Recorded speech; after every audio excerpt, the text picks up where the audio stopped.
everybody could take their seat. I'd like to get started. Sitting Yes, down. roll call. Mr. Ruiz. Here. Mr. Benson. Here. Mrs. Down. Edwards. He wants to know. Mr. Steingart. Here. That's what he was Miss doing. Vedder. That's what his last comment was. He wanted to know what the person completed versus. That's fine. Thank you, Gene. Count on you to get law and order established here. We have a couple of quick discussion items that we want to go through this morning. First, I want to welcome Gary Schuster, who's here with us this morning. Gary was one of the panelists at the non-for-profit summit that we had that was held a week or so ago. It was very well attended. It was very informative, and I heard great feedback once again from that. But one of the things that came out of that was, some of you might be aware or not, there's some new legislation coming through the Assembly and the Senate regarding nonprofits and reporting and others. And one of the big things that kind of came out was the impact that this may have on some of the smaller nonprofits, especially in our community, and their ability to comply. And a lot of these groups are mission-driven groups, and how are they going to be able to continue their mission and what they do, especially for our constituents and in some cases for us in general with this news. So Gary was going to kind of just talk a little bit to that, and I thought it was worthwhile. So like right now, get you in and out on first. Okay, I did a PowerPoint on this. I didn't know there'd be so many people. I got 6 of them. You can share. There's more available. The legislature has more than passed it. It's law. It's supposed to take effect on July 1st. It's called the Nonprofit Revitalization Act of 2013. There were 2 primary goals. One was to make life simpler and easier for nonprofits. Yes, he's laughing. That's right. That's not necessarily what happened. I mean, there are some things that make it better. If you have a little typo in your paperwork, they're not going to mail it back to you and make you fix it. You can email them and they'll fix it for you. And there's a number of things that are beneficial, but the big things that are going to cause trouble, primarily, well, one of them is that committees now, some committees have to have only what's called independent board members. Independent means you haven't worked for the organization, you don't have a relative who worked for the organization. A lot of these organizations are going to have to refigure their committees. Who's on their committees? Some people might have to leave the committee if they're not independent. So they're going to have to think about who's on all their committees. The conflict of interest rules are getting stricter. There's now a prohibition, there never was. The chair of the board can no longer be an employee. That's now illegal. There's also a push that no board member can be an employee. That didn't get through this time, but they're pushing for it. Let's see. At the same time that this law came out, there's something called the Grants Gateway. Any nonprofit that gets money from the state now has to go through this website called the Grants Gateway. It was intended to make it easier so that you can upload all your certificate of incorporation and your bylaws and your financials and your the bios of your directors and so on, and then it'll be in one place. And going forward, every time you want to apply for your grant, the information's already there. This works very well in New York City. It started there. Translating it to the states, not working so well. There's a lot of glitches, and a lot of nonprofits are being rejected because their certificates are too old, or the IRS forms aren't quite right, or they're not fully in compliance with all of the regulations, and so they're not qualified and they're not going to get their money. Now, at the same time that this law comes into effect, you've got to amend your bylaws. You've got to change your bylaws. Well, if you change your bylaws, you've got to put it back up on the Grants Gateway, and guess what? You're out of compliance. You're not qualified. So at the same time they're requiring all these changes, you're no longer qualified to get your money. So it's a very bad combination of things. There is a push right now to push the effective date. The effective date is July 1st, which is right around the corner. There's a push to push it back to January of 2015. That may or may not happen. The latest news is that the New York State Bar Association has officially said, we do not object to pushing it back to January 1st. So this may be delayed, but there are a fair number of things that nonprofits need to do to come into compliance. Another example is is committees. So they had standing committees and ad hoc committees. That was the system, the method for 40 years since the not-for-profit law came into effect.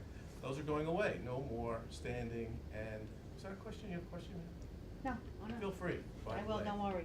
Feel free. I'm not shy. Okay, okay. So now we have two kinds of committees. There's committees of the board and committees of the corporation. A committee of the board is comprised only of board members. And that committee can bind the corporation. It can sell real estate. It can hire somebody. It can incur obligations. Committees of the corporation don't have that power, and they can be, members can be anybody. But people are gonna have to rewrite their bylaws to accommodate this new definition of committees. What else do we have? Auditing. Auditing, there's good news and there's bad news. I think the auditing threshold now is $250,000. If your revenues are $250,000, you have to submit audited financial statements. That's gonna go up to $1 million over the next few years, so that's good. That means less audits. The bad news is, you've got to now do something with the audit. They never had rules about what you need to do with the audit. So there are obligations that the board or the audit committee look at the audit, has to talk to the auditor, has to fix the problems, of course. So there's more rules about auditing, and that's all in this material. There's also conflict of interest. Every not-for-profit has to have a conflict of interest policy, a written conflict of interest policy. And nonprofits that have revenues of over $1 million and have more than, I think it's 20 employees, have to have a whistleblower policy. And the law tells you what has to be in these policies. So all these policies have to be written, created, has to go up on the grants gateway. When you add something new, you're out of compliance, you're not qualified, you're not gonna get your money. So it's a difficult situation. People are working on it. What do you do? Well, you talk to the state assembly people, the state senators, NICON. Oh, I'm on the board of NICON, New York Council of Nonprofits. They helped write this law. They were in the room. They also have a lot of criticisms about how it worked out and how the interaction with Grants Gateway is going, and so you can reach out to them. They're trying to organize support, and they did, as I said, reach out to the New York State Bar Association to get them to kind of apply some pressure to postpone this and give people more time to accommodate the new rules. So up here, Sullivan County, I think all the major all the largest employers are nonprofits. I mean, it's going to have an impact. People need to look at their personnel, their committees. I mean, as I read this, you got a golf committee, we're going to have a fundraiser in the summer, and if you're on that committee, you have to put in a conflict of interest statement. I think that's going to suppress volunteers. People won't want to be board members, and they won't want to be volunteers. So there's problems here. What about entities that are partially nonprofit, partially not? There are no such things. Really? That's my position, and I'm sticking with it. Well, I happen to agree with you, and I have a big problem with that. For instance, Somebody claims they're a 501c3, but they're also a 501c5 or 6. well, you can't do that. You can be a C, for instance, you can be a Chamber of Commerce, a C6, I'm pretty sure, and then you can have a foundation like you have right here in Sullivan County, as a matter of fact, which is a C3. So you have affiliated entities. One's a charity, one's a business league, one's a C6, one's a C3. But technically they're separate corporations. They should file separate tax returns, separate boards of directors, and so on. That's how it ought to be. What we're finding, I have a client right now who got bounced out of the Grants Gateway, and their paperwork from 35 years ago is a mess. And I got to try and help them put it together. You're going to have to go to the Department of State. You're going to have to go to the IRS. It's going to be difficult. I think the spirit of what they're trying to do makes a whole lot of sense. It's just, again, how they're rolling this out is a real issue, and not having to rewrite bylaws and rewrite policies isn't something that you can always do in 30 days. And once you're out of compliance, it's going to create a whole nother layer of, Now, amending bylaws isn't so easy. If you're a membership corporation, you've got to have a membership meeting. They have to show the bylaws, the new bylaws to the members, they have to get the members to approve it. That's got to take 2 or 3 months. So that's, there is a lot that's good here, and they are trying to make it easier. New York's got thousands and thousands of nonprofits, and they make billions of dollars. So they're trying to make it easier and make New York more competitive. People are starting nonprofits in Delaware. They don't want that. They want them to do it here, but they haven't quite got it. Making it easier or making it harder? In your opinion, will this affect the ability of a not-for-profit to obtain a tax exemption under 428 of real property tax law? Well, it's assuming the nonprofit exists, so you've got to be a nonprofit. Two-part test, right? The real property owner is tax exempt entity, and the use has to be tax exempt. So if you can't get your tax exemption, then you can't get exempt from real property tax. From what I see here, one of my concerns, if you look at page 4, What do they put on page 4? when forming a new nonprofit, you no longer need to specifically describe your activities. Right. Sufficient to say generally your tax exempt purpose. I mean, and the next one too, as far as educational facilities. So on the first one of the arguments or defenses that was available to municipalities on this issue as to whether or not an entity was entitled to a tax exemption was, you look at the certificate of incorporation and see whether they were acting within their defined powers. Now it seems to me they're no longer going to have to do that. Well, they're going to have to say our purposes are feeding the hungry or housing the homeless or something along those lines, but they don't have to tell you exactly how they're going to do that. So they've got to show a charitable purpose, but they don't really tell you what their activities. That's the difference between purpose and activity. They still got to show that tax exempt purpose, but they don't really have to get into the details of how they're going to do it. On the other issue, the second point, one of the things we have a lot of here in Sullivan County are schools, supposedly, that operate in the city, usually, and then come up here for the summer. They call themselves camps. And to me, there's a big distinction between a camp and an educational facility. Absolutely. Because when I say, you're not entitled to a tax exemption as a camp, they'll say, well, we're really a school. And I say, well, where's your certificate from the Commissioner of Education? Exactly. This seems to Well, give them it used to be the Department of Education had the power to form all sorts of corporations. And if your corporation was going to teach or have classes or have lessons, or you wanted to call yourself an academy or any number of education kind of things, you had to get their approval. Now they're saying only if you are really a school, college, university, library, historical society, or museum, like my art center, the Orange County Arts Council, we had to get the approval of the Department of Education because we talked about classes. Well, we're not a school, we're an arts council. Excuse me. Talk amongst yourselves. Oh, it's my wife. Take my wife, please. Take my wife, please. Come on. You're in the Catskills. Come on. You're in the Catskills. Give us a line. Take my wife, please. We were waiting for college, it's that season, right? She must have gotten the mail. La la la la la. Where was it? I'm curious now. I'll let you know. So where was it? So colleges, so now only if you're actually one of these degree granting schools or colleges, or if you're a museum, only then do you have to go to the region. So if they're saying they're a school that gives out degrees, or a school that satisfies the high school, junior high school requirements, they should have a certificate of that from the Department of Education.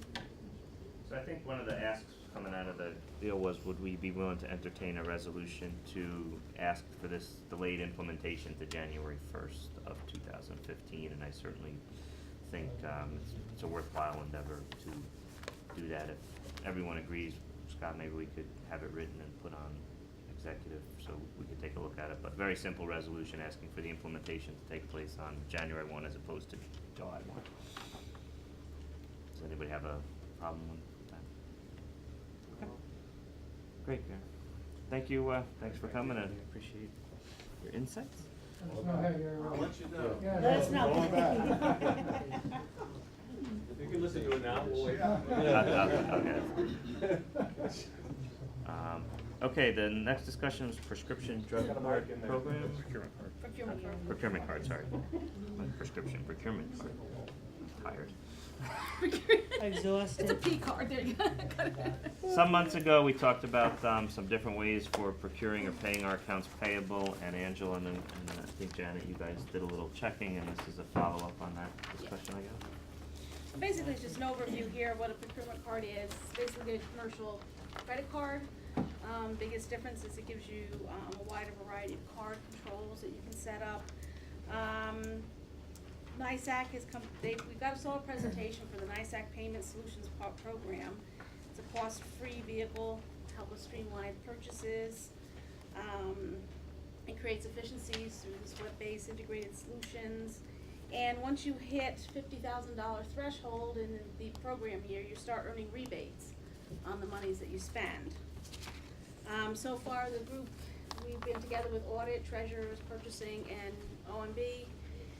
We viewed a webinar on March 17th that was presented by PFM Financial Services, and they gave us, you know, an outline of what the program can do for you, how to implement it, supplied us with some other information, other counties that are using their procurement card, which would include Orange and Putnam, and as well as providing us with sample resolutions, policies, you know, that type of information. At this point, purchasing has also received P-card policies from Broome, Ulster, and Rockland counties that the group will be reviewing. And audit is also working with MIS at this point to get a list of our top 500 vendors, which we can then put in this, it's to see if they already accept credit cards, because if anybody accepts MasterCard, they can also automatically, you know, take part in this program. Over the next week or so, you know, the group's gonna meet again, we're gonna look at, you know, implementing the program in more detail, speaking with counties that have already implemented it to get their input, as well as talking to NISAC, who's, you know, basically, you know, saying this is a good thing to do. Also, what Angela's working together about with the vendors is we're gonna come up with, like, a group of vendors that would be a good test group, you know, just so we can ensure the smooth, you know, rollout of this program. So that's what our goal is at this point, come up with a timeline and everything to do this. It's basically an opportunity to be able to maybe pay our vendors quicker and earn rebates in the process. And as long as it can be done in a way that we don't lose controls, probably pays to continue to explore that, so. What kind of rebates are they talking about? It's a sliding scale. I knew you'd ask that, so I The more looked at the you, page open. the more you use the card, the higher it gets. But I Or the think once larger you hit a million, you're at You're- 0.9%. It goes like from a so 0.25% up to a 1.2%, once you hit $30 It's a million. sliding Yeah, scale, it's a but- sliding scale. But if you can save any money, and pay your vendors quicker, hopefully then the vendors are happier, maybe they give you better rates. So I think the goal is to target some vendors that we spend a decent amount of money on with fewer transactions. For instance, to go with somebody like an office supply place, What'd he there'd be say? an awful lot of, What'd he say? invoices and such, but if you go with must have called his wife bigger back. purchases like our salt vendor or our car dealership or what have you, bigger transaction, easier to keep that control. And then again, working with treasurer's office to figure out the payment methodology, which would probably be a wire transfer similar to how we've handled Integris, which has been a beneficial, with the electric company. But I know Nancy's been, and Ira probably have been talking about the different ways we could pay them. You know, speaking, I asked you this question last month, and I apologize, I should have probably followed up with you, but I didn't. Could you tell me the amount of either discrepancies or errors you found on your vouchers last year and how much money you saved the county? Yeah, I mean, I have some numbers, actually with me, because I know I haven't given them in the past, so I don't know if you wanna finish the P card and Go then ahead. do that? Yeah, mhm. Or I think we're Yeah. kind of done unless Okay. anyone has any questions, but. So you'll continue to come back to us as you get more info. Yeah, The their group- start date for their fiscal year is, correct me if I'm wrong, is September September, first. So yeah. ideally, if we could start testing it by September, then we, you know, you wanna start that charging when they start that counting. Charge. So, Yeah, so you get the, and for the we program. haven't really said let's implement it by September one, but I'm guessing that would be our goal. Okay. See you next month. Okay. Thanks for shopping Walmart. Thanks for shopping. Only they would accept the P card. Then I wanted to answer that question later. Yes, she's coming up. Art asked to be excused today, so we granted that. So, audit, Angela, you wanna? So briefly, in the past, few years, the amount of money we've cut in duplicates or erroneous vouchers being submitted, varies between $210,000 to $230,000, dollars that would have been paid out had our office not caught those errors. And, that doesn't account when we're holding things back because we haven't gotten contracts. That's pure money that would have been out the door if we didn't catch it.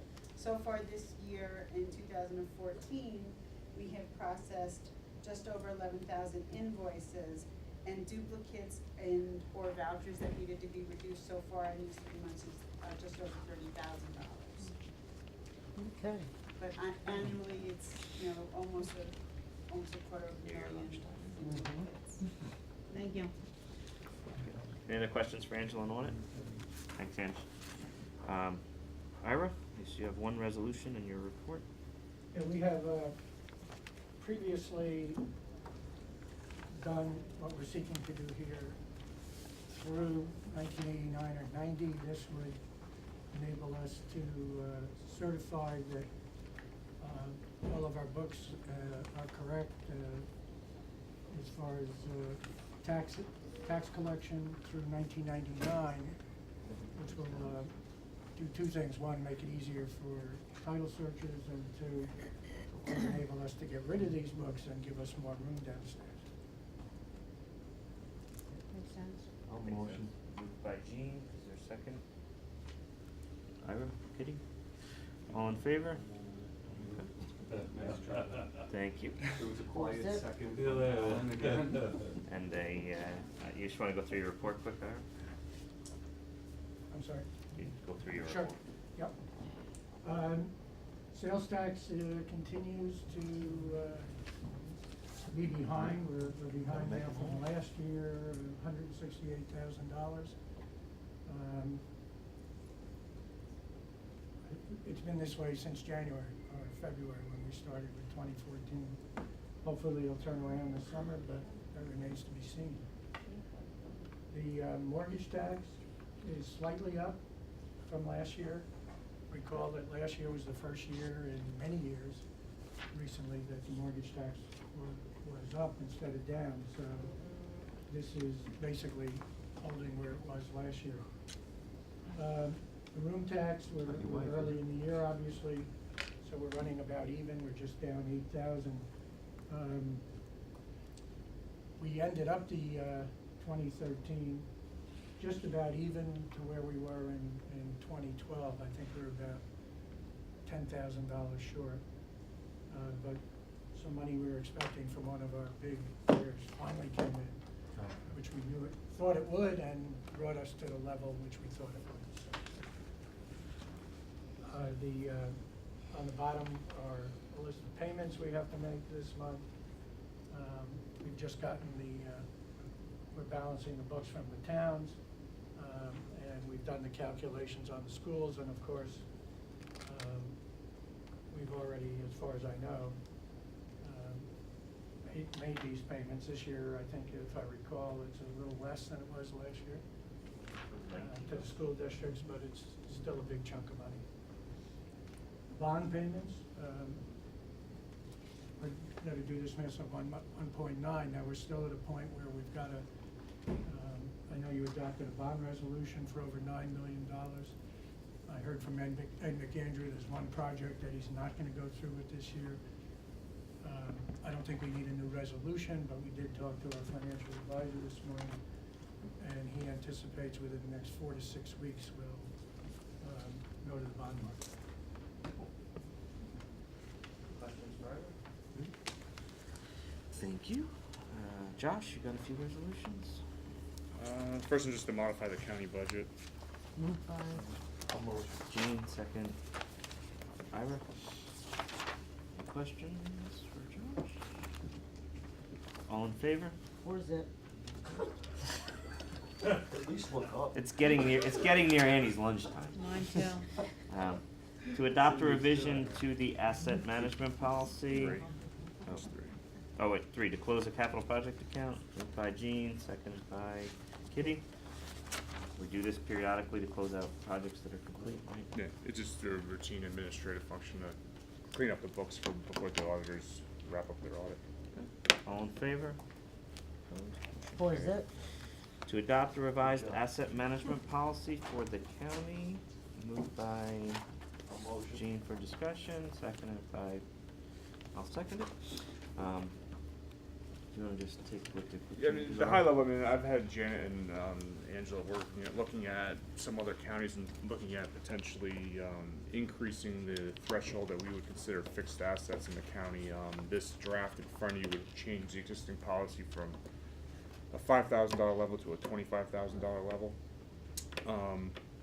But also include any vehicles that were purchased. We could purchase vehicles in the $10,000 to $12,000 range, some of the subcompacts on state bids. So this would have any purchase above $25,000, the useful life over a year, and any vehicle would then be capitalized.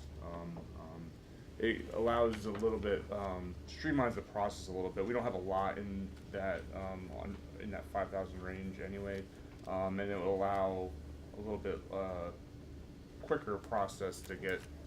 From Angela's perspective, she is kind of does the closing of the books for our fixed assets that gets then incorporated in the CAFR, so it kind of alleviates some of what we have to record within our financials from a fixed asset perspective. We'll leave it, basically. And also, one thing that the county manager did discuss in there, and we did include in there, is anything he or purchasing or anybody else says we still wanna track, we would still go out and track and take photographs of and such. So it does give us the ability to be more flexible and more efficient when we're reporting fixed assets. Questions for them? All in favor? Opposed? What is that? Motion carries. 2 resolutions for MIS. No, So what 5. is it for the corrective action plan? Corrective action plan, You are yes. tired. I am. This was for the state social services. Yeah, this is audit? the indirect cost audit that came in recommending, in essence, for the high level, their recommendation was that we should attempt to convert some of our indirect costs from the administrative offices more toward direct bills. We have started that. You've authorized MOUs between DFS and the various departments to accommodate that. We've started the process. Off the top of my head, I know with the county's attorney's office, and I know audit is looking at it to try to see if we can convert some of these indirect costs to direct costs. So the part of the audit process through the controller's office, they request that we have a corrective action plan put in place to address their findings, which is basically what I just talked about. What the corrective action is primarily this MOU that we put in place and trying to determine where we can and justify change the indirect bills to direct bills. Is that like a chargeback, doing something about We're that? allowed under the federal regulations to, the administrative department's audit, treasurers, my office, purchasing, can apply their time that they devote toward administering that agency. We can charge back the department and they are able to draw down revenue. So the advantage of switching from indirect to direct, you can draw down more revenue from the federal government than you could on a direct bill versus an indirect bill. So for the same amount of administrative costs, we in theory would receive more revenue to the county. You just move it. You're not charging them more necessarily. It's just how we bill them, the DFS, and then they money for doing it too. we'll get more for doing it the way the controllers recommend it. Good, I'll move to approve. that's a good thing. Second, Ira, all in favor? Where's that? Now to MIS. There you go. First is to award and execute an agreement with NTS Data Services. NTS Data Services is an established software vendor that the Board of Elections currently utilizes. This new piece of software will allow them to put paper records into electronic format, and Rodney's here today. I can let him speak more directly to how it'll benefit and affect their office. Rodney, you're up. I didn't hear the question. My wife's call. We need it. Is this a good thing? Just say it's good for the county. Just say it's good for the county, we'll vote for it. Basically, there are a lot of things have changed in Board of Elections over the last few years, like motor vehicle being able to register people and so on and so forth. And there's interaction with other agencies, and the fact that we can scan all these registrations and documents in rather than have to go through the paperwork that we're inundated with at present time. We're at the point where it was a request we put off because we had some money left in the HAVA federal grant that came out years ago that we originally purchased voting machines and a lot of other things since then. And we wanted to make sure that we were at the end of that trail before we recommended some purchases like this. This is something that's really needed. We're one of very few counties left that hasn't gone ahead with this program. So it's a proven program. But where we're at right now is we have HAVA funds that are left in the HAVA grant, which is now referred to as the shoebox grant, that will allow us to purchase this program. It's fully reimbursed for the program itself. I think it's $41,000 and change. The only issue with that, and we've had that discussion with Warren, is years 2 through 5. There's a $5,200 a year maintenance fee and licensing fee that would have to come from us. And through Warren's office and ours, we've been able to figure out how we could do that, right? Yeah, I mean, an annual maintenance fee for years 2 through 5 is standard operating procedure after the first year purchase, which is covered under the grant. So I'm just gonna cover that under my budget. Yeah, basically what this allows us to do is, like I said, scan in all these documents, and we have to have less space for, keeping the documents for 2 years, 4 years, 10 years, whatever the requirements are, because they're on disk and so on and so forth. So it's long overdue. We have the ability to get it on, like I said, on a grant, through this grant, and the cost of it will be reimbursed, and I think it's probably a good move. Okay. Motion. Moved by Gene. Second. Ira? All in favor? Or is it? And the last one is to extend agreement with Thompson West for West Lawn Next. That's the county attorney's office, I believe. District It's attorney. district attorney, county and attorney, DFS legal. BFS Legal, and various other smaller offices that use. For the past 6 years or so, we've been using the electronic version of Westlaw. It's a web-based legal research tool that DA, county attorney, et cetera, utilize on a day-to-day basis. Contract came up and expired on December 31st, and over the past 3.5 months, we were solicited by Lexus. That's been evaluated by the 3 departments, and it was a unanimous decision to make the change. Lexus Nexus offers up more available tools to the members of the legal departments throughout the county at a much lower cost. We've been paying over the past couple of years somewhere in the neighborhood of $28,000 to $29,000 per year with Westlaw, and by moving over to Lexus, that'll drop to somewhere around $20,000 to $21,000 a year. So there is a cost savings going into the new 3-year agreement migrating over. We were hoping to have this done under the 3-month extension for contracts that expired on December 31st, so the resolution is twofold. It allows for an extension agreement for Westlaw for the month of April, while we migrate to and put Lexus in place on May 1st. Motion, Gene, second, Ira. All in favor? Okay. What is it? We are gonna go into an executive session, but I don't believe we have any action coming out. So is there any public comment so that folks can go to lunch? I just wanted to bring up one point related to this whole budgeting process. I went and going through the request for applications for the casino sites. They have the criteria in there for evaluating these sites, and the first section of it is economic activity and development business development factors, and that's 70% of a possible 100% score. And the second, they list nine specific bullets. First is realizing maximum capital investment, exclusive land acquisition. The second one is maximizing revenues received by the state and localities. And with that one, I think I think we need to be careful. I'm going to ask that our funding agencies take a real hard look at that criteria because it's so many points. I've read where, Orange County is not abating real property taxes on the casino portion of it.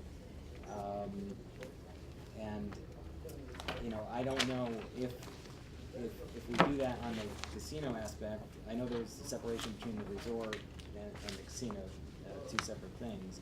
But I'm wondering if that's gonna undermine our competitiveness in terms of getting an application. I don't know the answer, but it's a question that's come to mind, and so I would just, ask the folks involved to really take a hard look at that.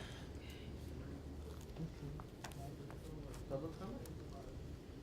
Motion to go into executive session? Jean, to discuss a personnel matter, seconded by Jonathan, at 12:33. Correction,